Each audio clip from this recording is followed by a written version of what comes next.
got to tell you right now, Stephen Silas is not going to make it to Hakeem's birthday, January 21st. I don't think Silas is going to make it. Here's my biggest concern with the Rockets.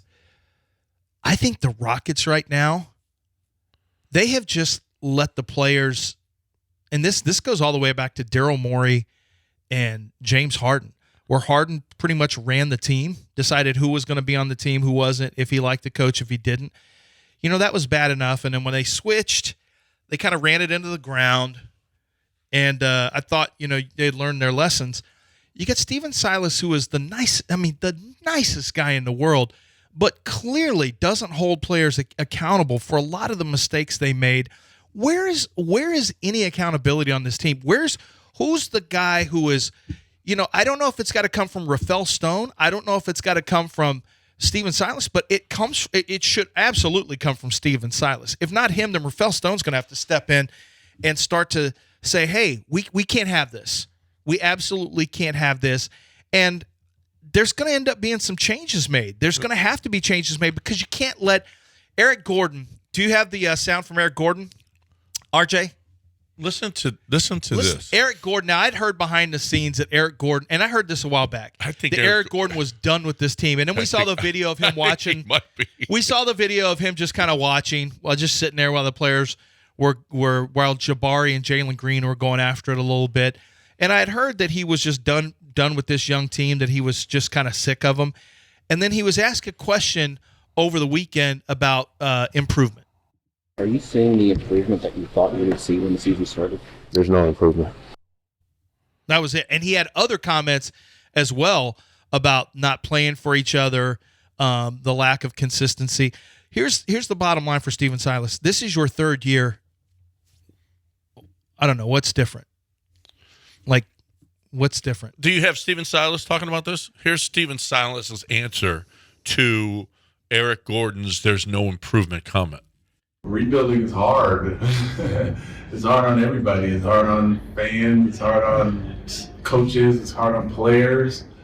And he was frustrated.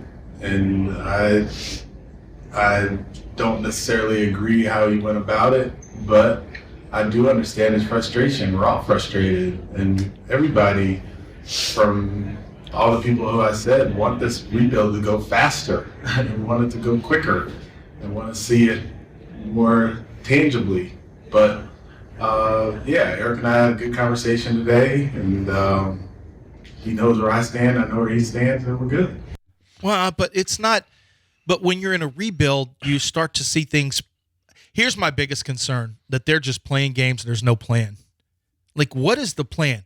What is the plan to integrate KJ Martin to more of a role, a more high-profile role with this team? What is the plan for? Their love affair with Kevin Porter Jr. to me is a concern moving forward, because this team should right now go through Alperen Şengün and Jalen Green. And Jalen is still an erratic shooter. Jalen is. That's a concern. Is Jalen's an erratic shooter? No, it's a real concern. It's a real concern. He flashes, but 5 of 7. It happens way too often. But if you are committed to Jalen, then I think you have to go get a point guard at some point. Or what is your plan? Maybe and maybe you just say we're rolling with KPJ, but our plan is eventually to have a real point guard, one who can.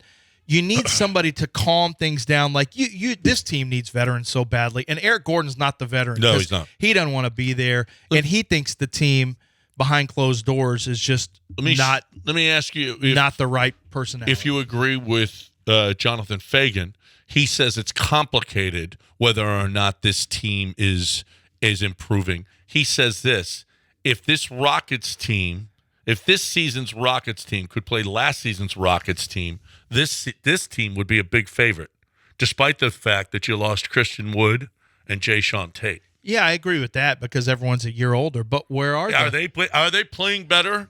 At times. Is Kevin Porter Jr. better? Is KJ Martin better? Is Jalen Green and Alperen Şengün, are they better than they were last year? I would say absolutely. Yeah, I mean they're clearly better. Yeah. But you do need to have tangible results. If you can make comments like that, then you'd need to have some tangible results. And I just think that right now they have there is no concern over playing poorly or not. At some point, you're going to have to grow up. And I know you can't speed that up. 19 is 19, 20 is 20. But this is why, to me, having a Jabari Smith, a guy where he's got a guy who has a background with his dad was an NBA player and was yelling at him he was literally courtside about something defensively yesterday. Having that in his ear is so great. And you understand where Jabari, how he came up the way he came up, because he's got his dad there who is that kind of like, he demanded that from Jabari because he's a former player who understands the way Jabari needs to play. Mm-hmm. And I think Jabari is going to be a great addition to the team, but you need more Jabaris. Well, I wanted to know from you guys if you saw the expression of Jabari Smith Jr. On the bench against the Knicks when Stephen Silas was talking to the team. Just kind of seemed like he was out of it, kind of like, yeah. No, I didn't see it. Yeah, it was kind of like he had this look on his face like, yeah, whatever. So, that's a that's a bad sign for Stephen Silas. So it's do a you feel concern since a rookie? Well, but if a rookie thinks that you have no control over this team, I watch these guys walk all over you. And then once again, I don't know that this is the case. I'm just saying, if Jabari's saying, man, I'm coming from a spot where you had Bruce Pearl and Bruce, ran the team, and my dad is a guy who was a disciplinarian with me and I'm watching this and like I don't see any of that. That could end up getting frustrating for a guy who is used to playing one kind of disciplined way and he doesn't see it here, and he has a coach who maybe gets walked on by the players. If that's happening, I can see where he could get really frustrated with that. Well, I just saw it from one stance. It seemed like you have two different guys here. You had Jalen Green. He's on, one side of Jabari. And it seems like he's just nodding his head saying, yeah, coach, we're in the timeout. All right, let's get to it. And then you have Jabari Smith that's kind of like, yeah, this guy gets fired tomorrow. I wouldn't lose an ounce of sleep. I mean, he's used to Bruce Pearl and the way Bruce Pearl coached, and now he's seen Stephen Silas, and he's like, wow, wake up, coach. I mean, honestly, Stephen Silas seems like he's sleepwalking through this season. He just laughed and just said, it's hard. Yeah. It's a rebuilding process. Yeah, but in the process, there have to be steps that you're taking. Well, and there are no tangible steps. Except here negatives. They're last in the league in turnovers. They just are turnover machines. Kevin Porter Jr. averages, which I believe is 3.7 turnovers per game. You can control it by how much you care about the basketball. Right. But, however, now he says Kevin Porter Jr. 3.7 per game. That puts him in good company with Joel Embiid, James Harden, Giannis, Trae Young. What? This is the dumbest thing John Morant, Fagan's Luka ever written. Doncic. That puts him in good company? Well, those guys are all top-level dudes. Yeah. What do you mean good company? Well, yeah, right. Those guys. Why would you even mention that? If you have the ball more, you're going to turn it over more. He doesn't make as many positive plays as they do. That is the worst argument I've ever heard. The Rockets' defense similarly improved and then slumped. They were ranked 15th defensively in the first 2 weeks of December. They have ranked 24th since. They were 28th to start December and ranked 28th overall this is what we're season. saying. There is no growth. 28th overall. Right. There is no growth. It's awful. You're not stair-stepping anything. It is just literally a flash in your back. Flash in your back. Yeah. Rebuilding's hard. Yeah, we get rebuilding's hard, but at the same time, what's your plan? Where's the discipline? Here's one of the worst. So they're worst in turnovers, 28th in defense. They're shooting 44.3% from the field. Which is what? It's awful. Okay. They were 15th. The poor shooting also is damaged. It's awful, 44.3%. But the rebounding has improved. Well, with missed shots, they have more rebounding opportunities. So Great. They've picked up all of that. bunch Sounds more like rebounds. It's complicated, man. I mean, in some ways, they're getting a lot better. Yeah, they're not. What? No.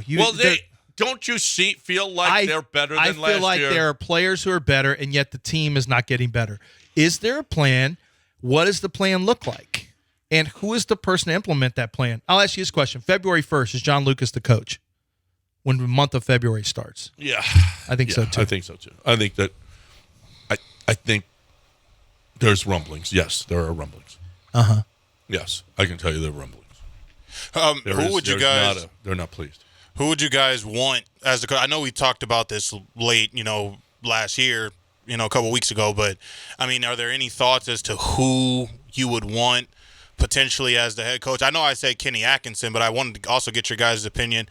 This guy's been an assistant coach for a long time. former NBA player. What would be your thoughts on Sam Cassell? I think Sam would be interesting. I don't know any of the X's and O's stuff of any of these guys. I do think, though, I don't think X's and O's are really as all that pertinent, to be honest with you.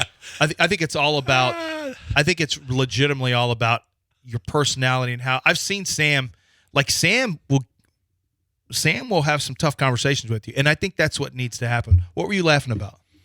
There's a story we put out. You put out the story, Eric Gordon. There's no improvement.